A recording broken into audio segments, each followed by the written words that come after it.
So, welcome to By What Standard. This is our second episode, and we're excited that we're getting things moving along. Last week, on our first episode, we talked about immigration and how the Bible speaks to that particular topic.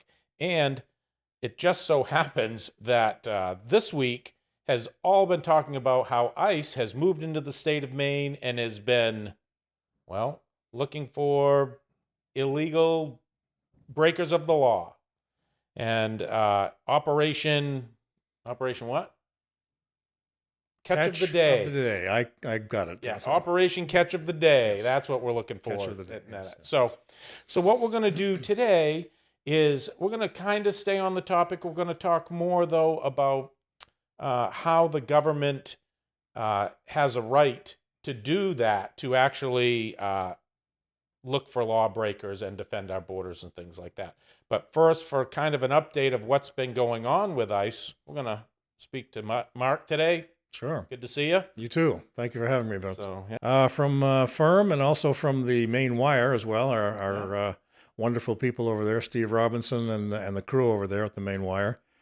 See, the Maine State Police, got an order from Janet Mills to obey the sanctuary state law. Maybe a lot of the people in the state of Maine remember LD 1971, unfortunately, to make Maine a sanctuary state law several months early. It's not really supposed to go into effect until June of this year. The way the legislature works, though, as many people do know, but in a lot of cases some don't know, is it takes 90 days from the time that it was originally written. Goes through the whole thing. Of course, there's a majority in the House and the Senate by the Democratic Party, so it doesn't take very long in these days. But it said it should not take effect until the legislature adjourns. Now, they've been back in session since the beginning of January. And Public Safety Commissioner, though, Mike Sawchuk, issued a December 22nd order implementing the sanctuary state law immediately. Now, here's where it gets a little bit more specific from the Maine State Police Commissioner. Implemented, though, during the change or in the changes of LD 1971 as a law that blocks almost all cooperation with federal immigration authorities. So that kind of puts a damper on ICE and, of course, the DHS, with Kristi Noem and, of course, Tom Homan and all of his efforts around the country goes. But now here's the rest of it as well, folks. It goes to all, and Vince, of course, to all Department of Public Safety employees. They have to abide by the sanctuary law. Now, you can't tell me that doesn't put a whole thing kind of a new kettle of fish to give them a little bit more restriction, I guess is the better way to put it, including troopers, state troopers themselves, and the Maine Drug Enforcement Agency employees. That's where we're at right now. Right. So do you think it's not really Trump, but that ICE decided to come in now because of this new law that was passed, and kind of not a retaliation, but kind of an answer to, oh, you're going to do this sanctuary state law, so we're going to go and wrestle them up anyway? I think they wanted to make sure that they had their people all together at the federal level there. I mean, Tom Homan, I don't know if you've seen him in interviews and that sort of thing, but he's just an incredible, focused man. I mean, he's been doing this for 40, I think he said almost 41 or 42 years now, since 1984. He's on all the networks and that sort of thing. He even takes on the CNNs and the MSNBCs of the world. He's not afraid of anybody. And the other thing that I want to mention, getting back to our state trooper and our state police commissioner, Mr. Sawchuk, is that this is a quote. He says, "My intent is not to change either party's mind, as I'm not sure that that's possible. But DPS MSP will be changing our internal referral policy on this issue effective immediately." Now, he calls this an imperfect law, LD 1971, about the sanctuary state, because he says, like virtually every other piece of legislation I've seen, he says, over the last 7 years, but stands by ready to support its full implementation. The reality is, here it comes, is that very little will change from a state level enforcement perspective. And he says, but we do hope that our messaging in support of all who live, love, and raise families here in Maine is clear. So it's basically, there's the state police, but you have to consider all the other counties, the 16 counties in the state of Maine. Now, I don't know about common sense breaking into it, but it does to me. I've never lived in a Aroostook County. I can't imagine, folks, and you yourself as well, Vince, and our audience, how many state troopers is that going to take to cover the expansion, the landmass of Aroostook County, let alone Penobscot, and then coming down south where most of the population is in the state, of course, south of Bangor, I think most of us know. I don't see it happening. So when he says that as far as enforcing it Right. and the perspective of that, I think he's got a point there. Yeah. The head of the state police needs to be political and non-political at the same time. That's what you because he has to be there, whoever's governor or whoever's in charge. Right. So do we even know his political leanings? No, we do not. So Okay. Well, that's good. Yes. I prefer to not actually know them. That means at least they're trying to hide them a little bit. They're trying to not be so obvious. To my knowledge, I do not know when he started, to be honest with you, with Maine Public Safety, which is the overall, of course, umbrella for state police and other entities of public safety over there at the state level. But he is pretty much, to my knowledge, is pretty much stuck by being non-political or non-partisan, I guess is the better way they want to put it. That's a great way. And but one other thing, if I may, just to keep on with that, is we talked about the messaging, but the intent of the law was to block Maine law enforcement from participating or assisting federal efforts to combat illegal immigration, as it's put here, and then illegal alien crime. Of course, we're dealing with the illegals here, but that's what ICE is here for. Right. And to take the illegals out and that sort of thing. One more thing under the new policy is Maine agencies are not allowed to assist ICE or Customs and Border Protection as well. Like we have, I don't recall, I might be a little bit off on this, but I believe we've have at least 2, maybe 3 border offices. I know there's one in Holton. I almost went there myself about a year and a half ago. And I believe there's one nearer the top of the state, like either Fort Fairfield or Van Buren. I'm not sure. It's one of those two right there. So, but it's a big job as far as the county's concerned. When it gets more populated, where we are closer down here to the Portland and Lewiston areas, of course, that's where the majority of the 50, and then I think they had 1,400 on the list, I believe, that they were here to arrest. That's what I heard. There were 1,400 on the list. Right. So yeah. Which is funny because you also hear that, they're just going to indiscriminately stop people. And it's like, well, no, they got a list. No. No. So it's not indiscriminate. No. So I would think like President Trump has, a big responsibility. We're talking about the federal overall government here.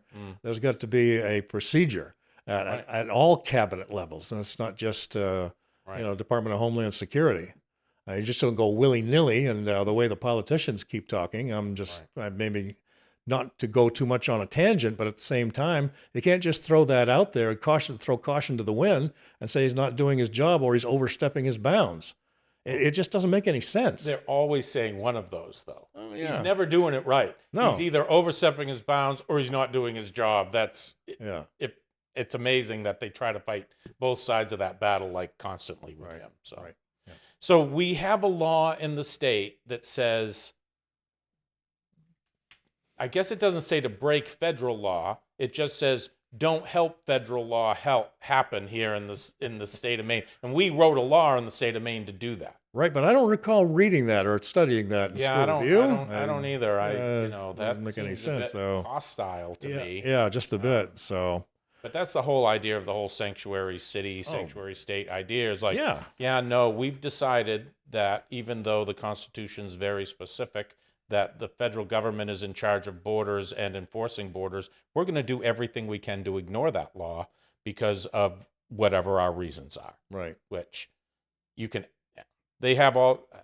we all know the reasons are votes. That's the reasons for them. Yeah. So it's just they think that equals more votes for them. It's funny how they say it's not politically motivated, but at the same time, when they talk about the federal government and all that sort of thing, they still slip of the tongue, or maybe it's intentional. I think it's more intentional. It's all about President Trump. Yeah. And it's like it's got to stop. I mean, sure, the American people from coast to coast are tired of this. I mean, the law-abiding, ones of us and that sort of thing. The moral majority, as we used to be called, you may recall. I still think we exist. I don't know about you.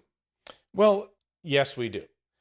Yeah. The problem is we have a large group of people that I think is shrinking, that they literally just go with the tide. So whichever way it's going, whichever way they can be persuaded, and this is what the Democrats found out a long time ago, that if you control your message and you make sure everybody says the same thing constantly, over and over again, the same words, no straying, you can change people's minds. And you can make them believe things. True or not true is irrelevant, because it's all perception is reality. So you can just get them to do that. And they're masters at that. And I think conservatives or Republicans and Christians, we're always not trying to necessarily win the argument. We are trying to be correct. So if the law says this, we say, yeah, okay. Right. If you say, well, you can't be immoral over here while you're saying this person's immoral over there, we say, oh, okay. So if we catch somebody doing something wrong, has a mistress or whatever, we kick him out of the party. Yeah. They say, good job.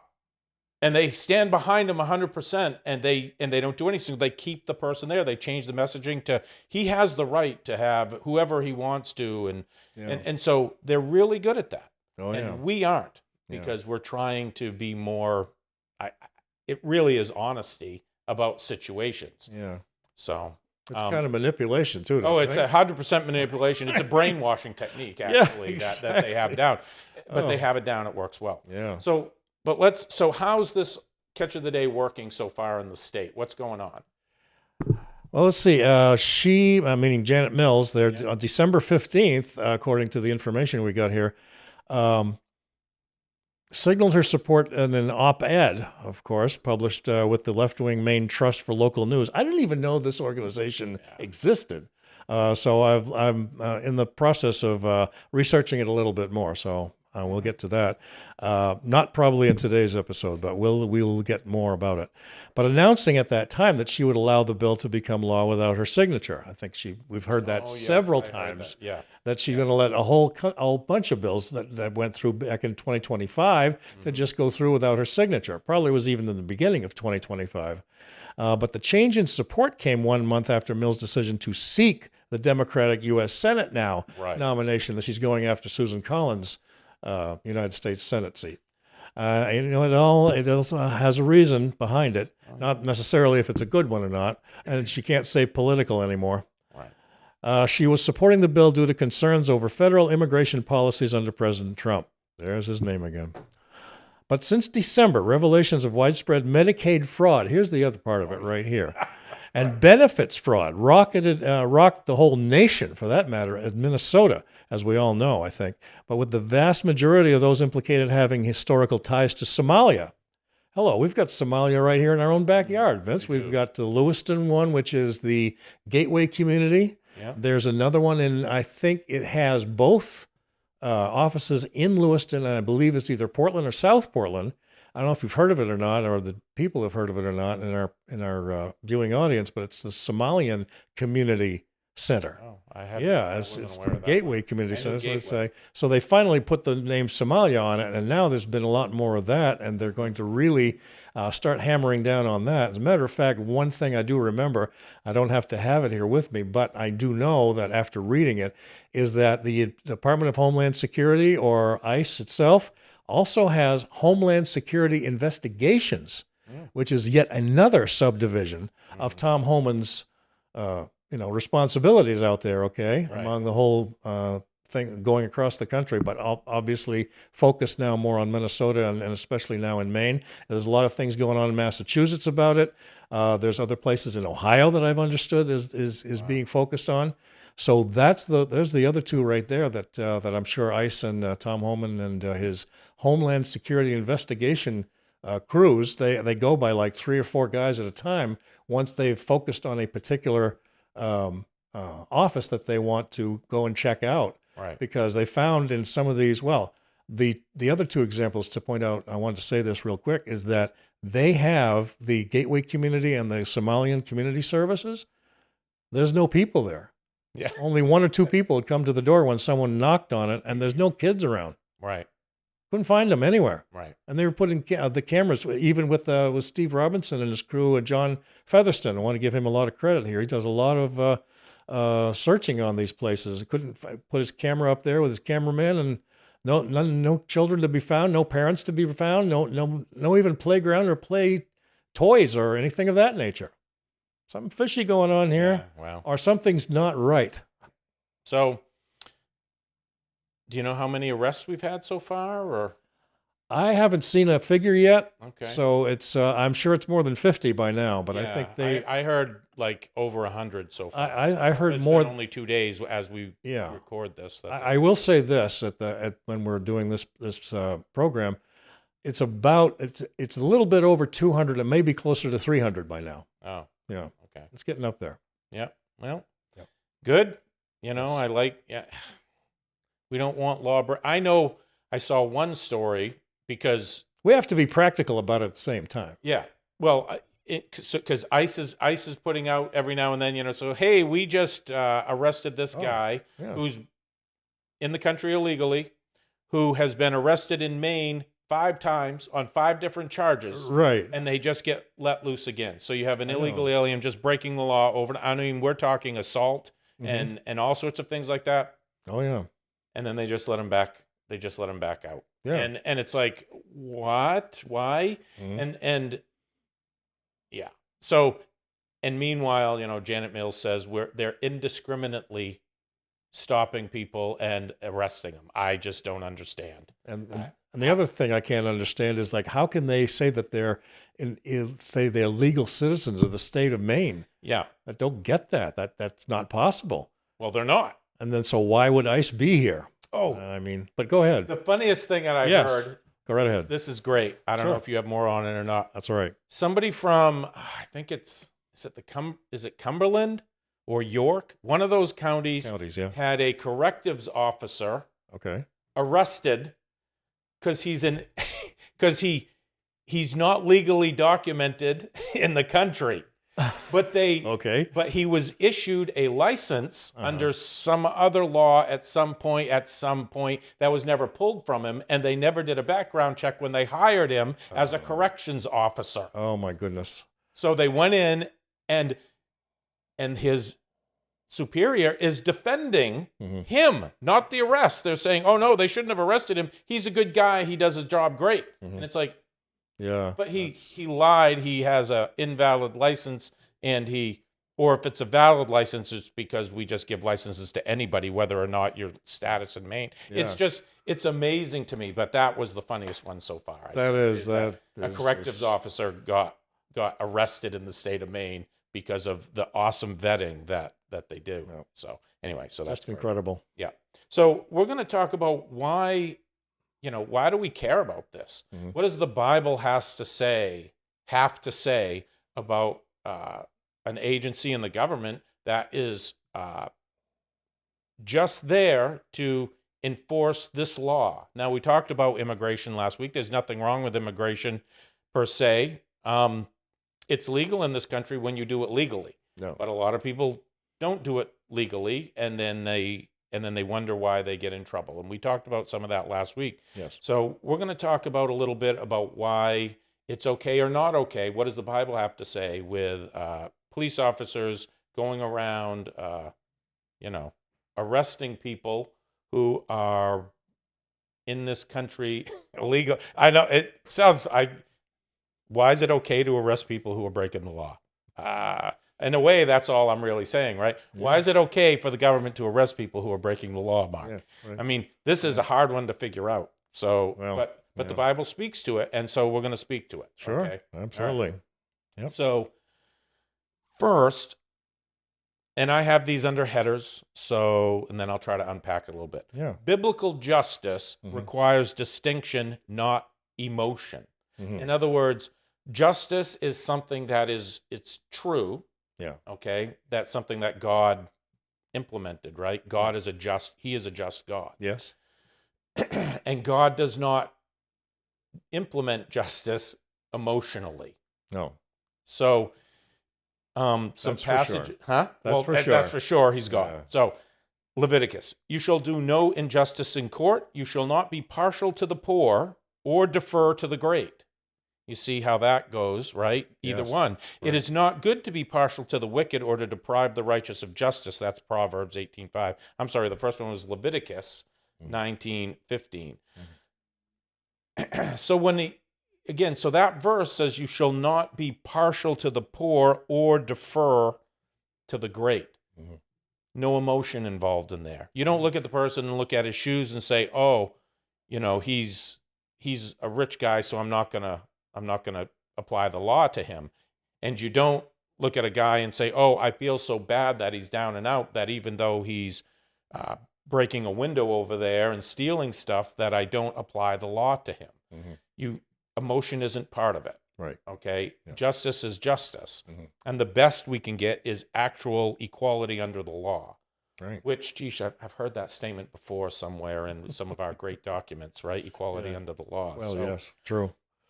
So when you bring emotion into it, it's not justice anymore.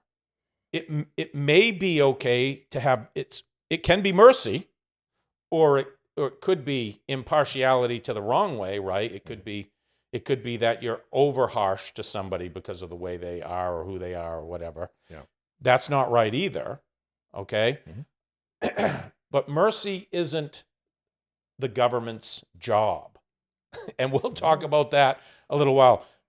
The best the government can do is justice. That's the best it can do. Yes. When you give too much mercy as the government, you are asking for more injustice to happen, for more things for that person to do wrong. In a government, in a person, it's different, right? People, when I deal with somebody, right, as an example, if he hurts somebody I love, I may forgive him. But that doesn't mean I don't want him to be prosecuted for assault. Yeah. Both of those things can happen. I can forgive him and give mercy. Right. But if I am not making sure that he is getting some justice on him, and he has no justice done to him, he may go out and hurt somebody else. True. And so the mercy, if I am not doing my job as the courts, as the government, then what I'm doing is allowing him to go on and hurt or break the law in other times in other places, like the guy I mentioned. Right? He goes and he robs somebody. He comes to court. They let him out on bail, even though he's not even supposed to be in the country. So then he assaults somebody, and he comes in and he goes out on a bond, even though he's not supposed to be in the country. Yeah. So he's still here and he's still breaking the law, and we just let it go, even though ultimately he's not even here legally. He should never be allowed out there. No, that's absolutely true. But that's what they're doing. So justice doesn't. You don't have your emotions in justice. It needs to be impartial. Okay. So that's the first doctrine. That's where I think there's been an abuse of the criminal justice system in this, not only the state, but the entire country.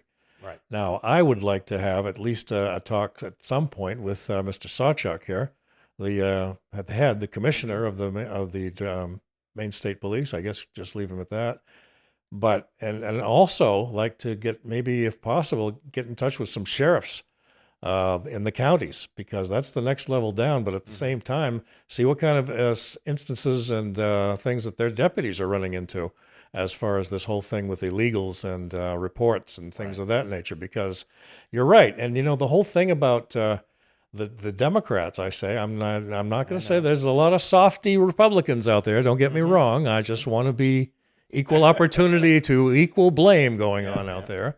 without pointing fingers. But at the same time, you're right. It's all about, and this is where I think this has happened with Governor Mills. It hasn't that I've seen, well, and Governor Waltz in Minnesota. They play the same game, and it goes to all the blue states. But I've seen a few red ones that kind of have a little bit, impartiality. It's like, well, we should. No, don't bend. Goodness sakes, the law is the law, and this is the way it is. Yeah. But Janet Mills has actually come out with accusing ICE of, get this one, fear mongering. Oh. She blames ICE and Tom Homan's people, or Kristi Noem, whichever way you want to go with it, and they just say that they're causing fear, and they're causing the threat that families are going to be broken up because of all this. And it's like, no, that's not the case. You've got it wrong. You're talking about yourselves here doing the fear mongering. Well, right. I mean, I remember watching all these articles and videos that they put out saying, ICE is coming. Yeah. You need to hunker down in your homes. You can't let your kids out. You got to look out. Well, that's actual fear mongering. Yeah. Right there. That is creating fear out of a situation instead of looking for calm or whatever. That is creating fear. They even were inciting protests. No, definitely. But they certainly did. They told people to go out there and get in the way of people doing their job. Yeah. And I mean, wow, that's not going to cause a problem. Yeah, I mean, of course, it's going to cause a problem. It's causing potential for violence. Yes, but at the same time, here's something that recently happened. I would have liked to have brought a sound bite of this, but at the same time, recently it was, I think, just a few days ago. That's where, of course, we're recording. But a gentleman who was just happened to be in, I think it was Lewiston, or it might have been Portland. In a neighborhood of Portland, okay? Just doing his route. He's a mailman. He sees an ICE agent or a couple of them in their cars, right?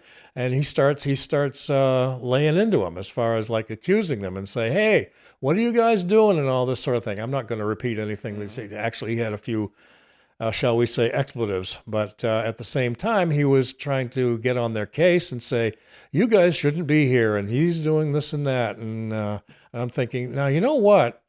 If there was somebody else watching this, or someone watching it from after a news report like that, it was only like a 2-minute segment or something of that nature, was put on, I believe, it was one of the legacy media. It was either Channel 8 or Channel 13. I can't remember which. So, gee, thanks a lot, guys. You're not doing your job. You're just making the matter worse.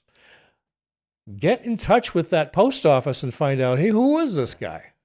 No, I think there has to be consequences for this. There has to be, what is it called? They have to be responsible for their actions. Yes. Well, I wonder if that's just a recent incident in Portland. A lot of this stuff, though, is, well, so did he record himself doing that? Oh, yes. Yeah, see, now they've got evidence against him. I just want to say one thing. He wanted to make sure that he only photographed himself from the neck down. Oh, yeah. Yeah, they're going to find out who did that. Probably. It's funny. Just by finding out who's on that route and that sort of thing. Yeah, super easy. Just by right around the houses, the numbers and all that stuff. So. Yeah. All right. So another doctrine, yes, okay, that we're going to look at is, and we mentioned this last week, the civil magistrate, the government, is authorized by God to enforce the law. Yeah. So we need to remember that as Christians. So whether or not we like it, the government is there. It's authorized by God to do this kind of enforcement. Yes, that's for sure. Not the church. No. But the government. This is their job, in other words. This is one of their jobs. They're supposed to protect us, but they're supposed to protect us from without and from within, right? To subdue the wrongdoer. I think this is the... Well, in Romans 13:4, for he is God's servant for your good. And we haven't got into all of the things about government and stuff like that, because obviously we have this dichotomy of right now the federal government is doing good and the state government, though, isn't following God's law. Yeah. So, we have that. But the government is there to do a particular job Yeah. that's assigned by God, and it is to do good. Governors are sent to punish those who do evil and to praise those who do good. Again, that's 1 Peter 2:14. The government is there for a particular reason, to do good and not to do evil. Right. So they're not neutral in this. This is their job. Yep. So this is why we're there. This is why they are there, and we need to understand that we shouldn't be working against them. We should be helping them as long as they're doing good. So now that is a thing. What happens when the state says, "Oh, well, but they're evil"? I mean, Angus King called, when ICE came in here, terrorizing Maine. Yeah, I heard some of that. Yeah. I mean, Mills says they're going to do secret arrests. I mean, so there is a group of people who thinks that what's happening isn't good. Mm-hmm. So that is a complication. Yeah, sure is. But on its face, the government is supposed to come in here and enforce the law. That's what they're supposed to do. And these people, if they're lawbreakers, and if they're here illegally, they are lawbreakers by definition, then they should be detained and then checked into why they're here and whatever. Yes, that's supposed for to sure. be. Absolutely. So anyway, so that's the doctrine, that they're authorized by God to enforce the law. Yeah. All right. Yeah. And this is one for Christians, but it's one for everybody. All right. Right. So partiality, as we kind of talked, is sin, Mm. even when it's motivated by Yes. compassion. Yeah. All right? Right. Just because you feel sorry for somebody Mm. does not mean it's right to be partial either way. Right. All right? James 2:1, show no partiality as you hold the faith in our Lord Jesus Christ. And Deuteronomy, you shall not be partial in judgment. So we shouldn't be partial either way, especially not because of emotion. Right. So, No, absolutely not. yeah. No. So we're just kind of going over that one again. So, Yep.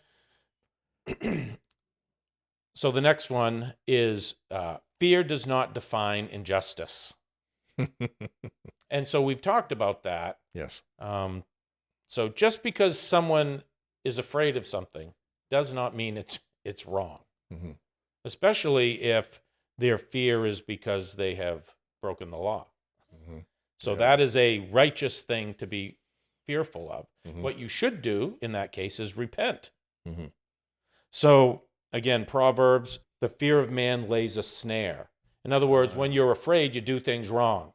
Yeah. Right. So don't be afraid, No. right? And Isaiah 8:12 and 13, do not call conspiracy all that this people calls conspiracy, but the Lord of hosts, him you shall honor as holy.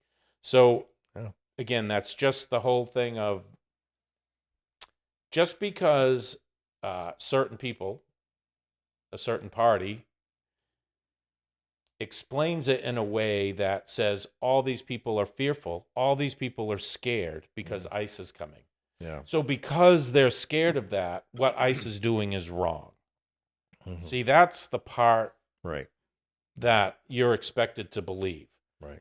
That's why most of the stories you hear out there from, as you say, the legacy media are all about how the people feel Mm-hmm. about what's going on. Mm-hmm. And you're supposed to give in to the fact that, oh, these people are scared that ICE is coming. And you're supposed to be scared because, frankly, people are lying to them about what ICE is going to do, right? Mm-hmm. They're going to terrorize you. They're going to just arrest everybody on the street. They're just going to indiscriminately go down the road and ask for your papers. And if you don't have them, they're going to, that is using fear. Yeah. And to just drum the whole thing up. And then they get on TV and say, well, all these people are scared. These people won't send their kids to school because they're afraid. And what they're implying by that is, because I've made them afraid of them, they shouldn't be going out and doing this anymore. Yeah. But the Bible teaches that's not a reason. No. Now, the whole thing is going back to, we mentioned just a while back about Janet Mills and her fear-mongering. Right. But at the same time, here's another thing about it that just strikes me odd, is that they want to make you fearful or make the general public fearful of ICE. Doesn't matter what party you belong to or that sort of thing, or maybe even what age group you belong to, a demographic. But here's what I believe that it also enters into it. They try to not only make them fearful, but they also try to make them feel like they're not safe no matter what, even if ICE wasn't here. It's kind of a brainwashing a little bit, you know what I mean? But they try to get that going and keep that going. It started way back actually when Donald Trump was in his first term. Not to go back too far and browbeat that, if you will, but it's kind of a thing about manipulation of the mind and just kind of making you feel bad. Geez, we really should feel sorry for them, because otherwise they wouldn't be sought out by ICE and that sort of thing to have that done. But at the same time, I guess we should really feel a lot more for them emotionally. We should feel a lot more for them of what they're going through. We're supposed to be a compassionate people here under the Lord God and the sovereignty that we were given, or actually founded on this country. That's just another aspect of it that I see. Well, yeah, the expectation is, if you're a Christian, you should give everything you have away and have no rights at all. Yes. Yeah. Right? Yes. I mean, that's it. And if you don't, you're not a good Christian. No. Or you're not a good person. You're not a good person, right? Yeah, you're not a good person, of course, but so yeah. See, they like to go for the whole ball of wax. They certainly do. Yeah, I mean, I agree. I mean, I was thinking back. You were saying about about talking about Trump, and I've been around a while. I remember when McCain ran against Obama the first time, and then Romney ran. Yep. And what was hilarious to me is you had McCain, who was a pretty moderate Republican, a war hero. Oh, yes. They called him a Nazi. Oh, I know. A Nazi. They called John McCain a Nazi way back then. Yeah.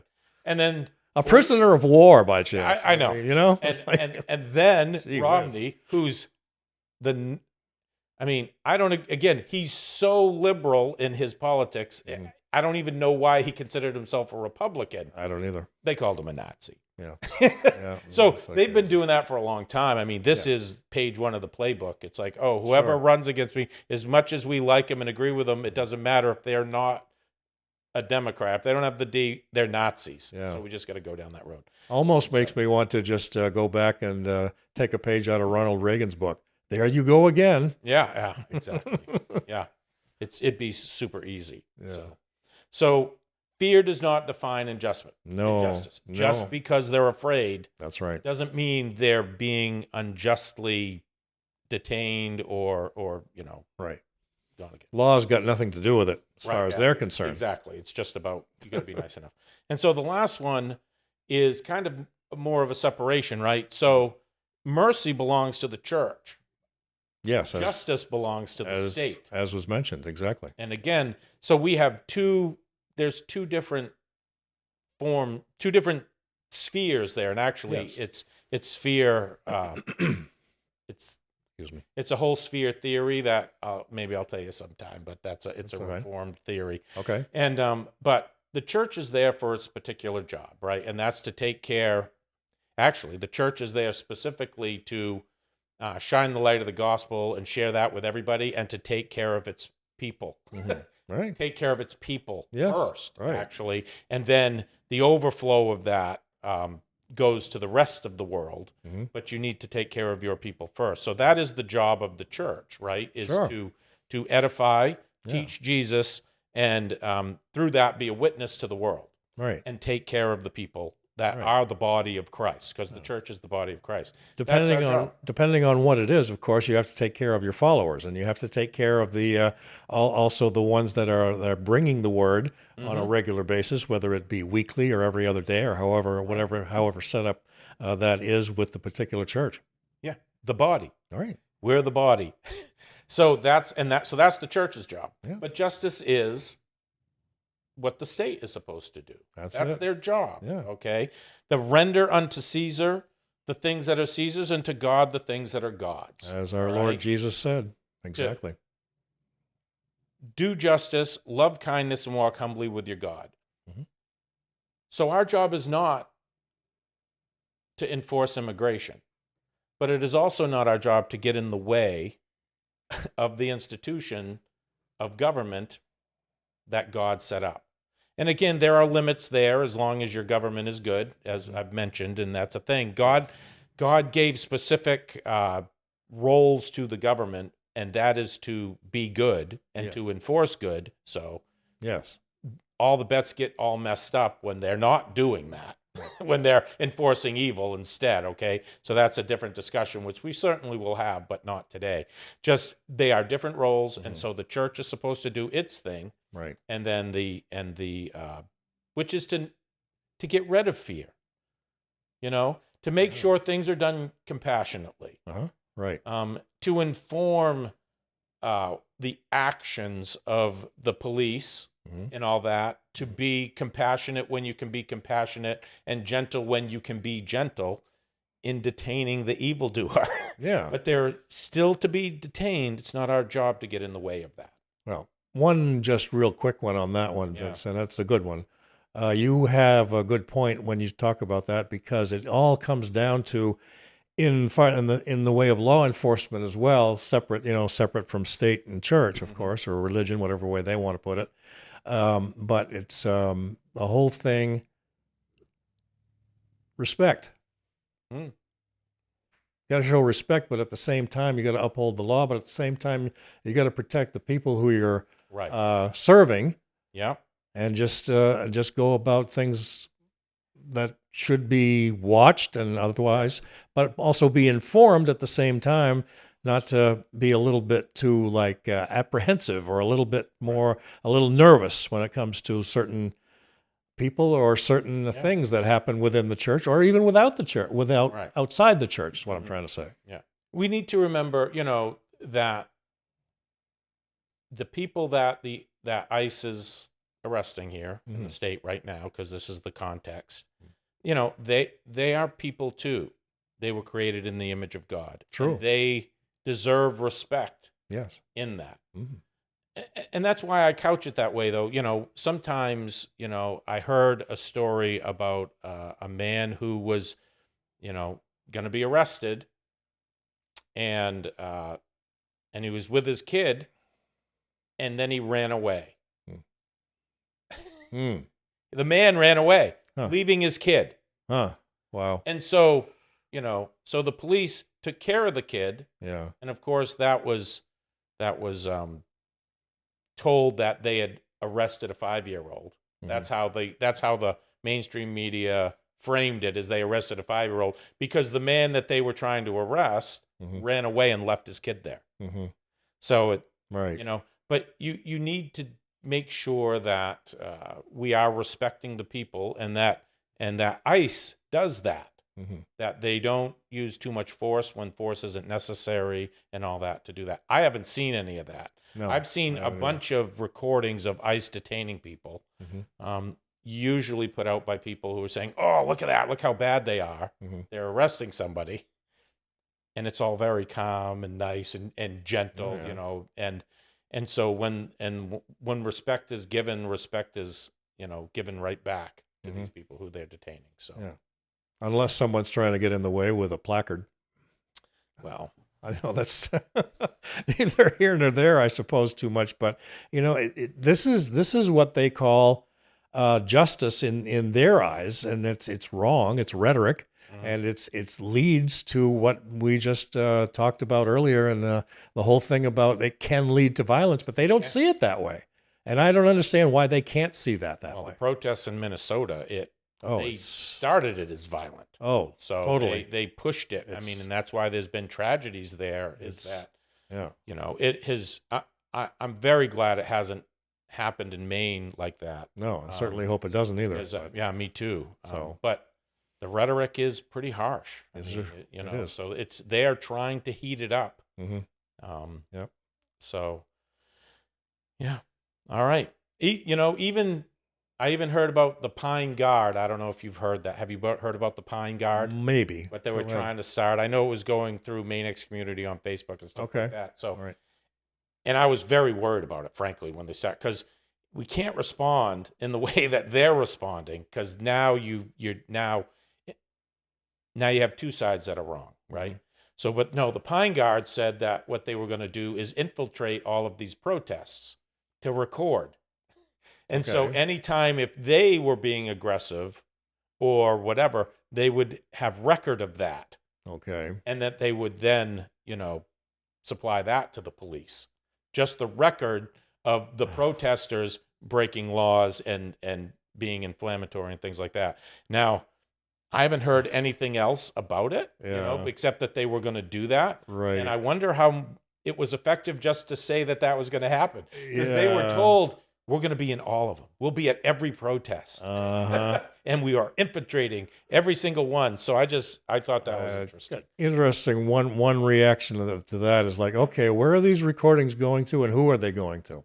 Well, I think they're supposed to give to law enforcement. See, if they're doing wrong things, I wouldn't bet my mortgage on it. Well, the Pine Guard is supposedly the conservative response. They are. That's Uh-huh. what it said. Well, So anyway. to be continued, maybe. Yeah, well, we'll see. Another We'll see episode. if anything happens. Okay. So, all right. Interesting. So that'll wrap up for today. So thanks for all that information about what's going on, and thank you all for listening, and we'll see you later.